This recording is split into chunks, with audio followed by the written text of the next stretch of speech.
Bismillahirrahmanirrahim. Assalamualaikum warahmatullahi wabarakatuh. Bismillah. Innal hamdalillah nahmaduhu wa nasta'inuhu wa nastaghfiruh wa na'udzu billahi min shururi anfusina wa min sayyiati a'malina. May yahdihillahu fala mudhillalah wa may yudhlilhu fala hadiyalah.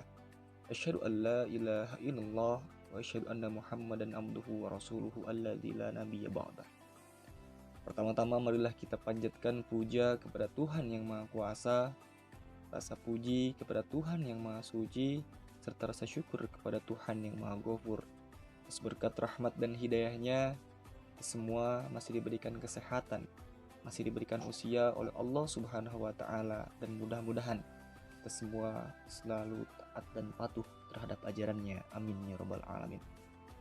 Tak lupa dan tak akan pernah terlupakan sholawat beserta salam semoga selalu tercurah limpahkan kepada pangeran padang pasir yang paling bersih hatinya, pangeran yang tidak dikenal tapi mengingat umatnya, pemimpin yang hakiki, pemimpin yang abadi, pemimpin yang takkan pernah terganti-ganti, Sayyidul Wujud, Kanjeng Nabi Muhammad Sallallahu Alaihi Wasallam, kepada para keluarganya, para sahabat, para tabi'in, hingga kepada kita selaku umatnya yang mudah-mudahan selalu taat dan patuh terhadap ajarannya. Amin ya Rabbal Alamin. Baik hadirin yang berbahagia, pada kesempatan kali ini saya Muhammad Fikri Sapanur Ramadhani, mahasiswa Komunikasi dan Penyiaran Islam di Universitas Islam Negeri Sunan Gunung Jati Bandung dengan nomor induk mahasiswa 1194 020088 akan menyampaikan sedikit materi mengenai obat penyakit hati. Dan hadirin yang berbahagia, seperti yang kita sadari bersama, umumnya manusia sangat sulit untuk melakukan ibadah kepada Allah Subhanahu wa Ta'ala. Manusia sangat malas untuk diajak melaksanakan ketaatan kepada Sang Pencipta. Mengapa bisa begitu? Kita semua akan memiliki jawaban yang sama, karena manusia memiliki hawa nafsu. Namun, pada dasarnya manusia memiliki hawa nafsu, namun dengan karakter dan pribadi yang berbeda-beda. Ada yang hawa nafsunya yang menguasai dirinya, sehingga dia bergelimang dengan maksiat. Namun, dia tidak merasa bersalah. Namun ada juga sebagian orang yang hati nuraninya lebih mendominasi, sehingga dia lebih menjadi hamba yang taat. Imam Ibnul Qayyim dalam karyanya Uswatul Lafahan menjelaskan bahwa ada 3 teori pokok untuk mengobati sesuatu yang sedang sakit. Teori ini juga digunakan dalam teori ilmu medis. Yang pertama, menjaga kekuatan. Ibnu Qayyim menjelaskan orang yang sedang sakit hatinya, salah satu upaya yang harus dilakukan adalah menjaga kekuatan dalam mentalnya dengan ilmu yang bermanfaat dan melakukan berbagai ketaatan. Hatinya harus dipaksa untuk mendengarkan nasihat dan ilmu yang bersumber dari Al-Quran dan hadis, serta fisiknya dipaksa untuk melaksanakan ibadah dan ketaatan.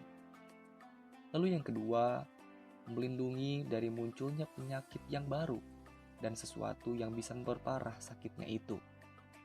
Seperti yang dijelaskan Ibnu Qayyim tersebut, orang yang sakit harus menghindari segala hal yang bisa memperparah penyakitnya itu, dan menghindari segala hal yang dapat memperparah penyakitnya itu.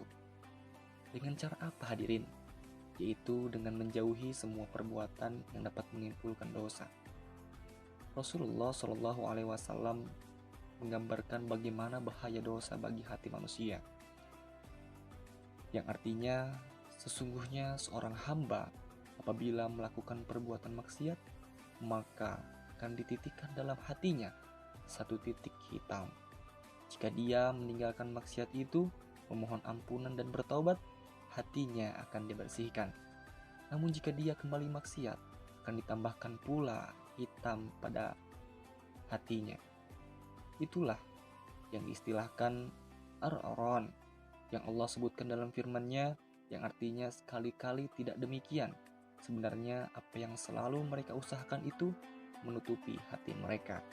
Hadis riwayat Tirmizi Ibnu Majah, dan sanadnya dinilai kuat oleh Su'aib al-Arnaud. Dan yang ketiga, hadirin yang berbahagia, menghilangkan penyakit yang ada dalam dirinya. Ibnul Qayyim menjelaskan bahwa cara untuk menghilangkan penyakit yang dapat merusak hati adalah dengan banyak bertaubat, beristighfar, dan memohon ampunan kepada Allah Subhanahu wa Ta'ala. Baik hadirin yang sama-sama mengharapkan ridho Allah Subhanahu wa Ta'ala, sebuah obat yang diberikan oleh seorang dokter kepada pasiennya itu pasti sesuai dengan apa yang diderita oleh pasiennya dan sesuai dengan dosis yang perlu diberikan kepada pasiennya. Sama halnya dengan penyakit hati dan mental. Jika penyakit yang dideritanya sangat parah karena pelanggaran yang dilakukan adalah dosa yang sangat besar, syariat memberikan treatment sampai pada taraf hukuman had seperti cambuk, potongan tangan, pengasingan, kisos, denda, hingga rajam. Naudzubillah summa naudzubillah. Hadirin yang berbahagia, semoga Allah Subhanahu wa Ta'ala melindungi kita dari segala penyakit hati dan mental yang berbahaya dan menjadikan hati kita hati yang sehat, hati yang bisa memberikan lezatnya iman, lezatnya Islam, dan amal yang soleh. Amin amin ya rabbal alamin. Syukran katsiran. Wallahu a'lam bishawab. Assalamualaikum warahmatullahi wabarakatuh.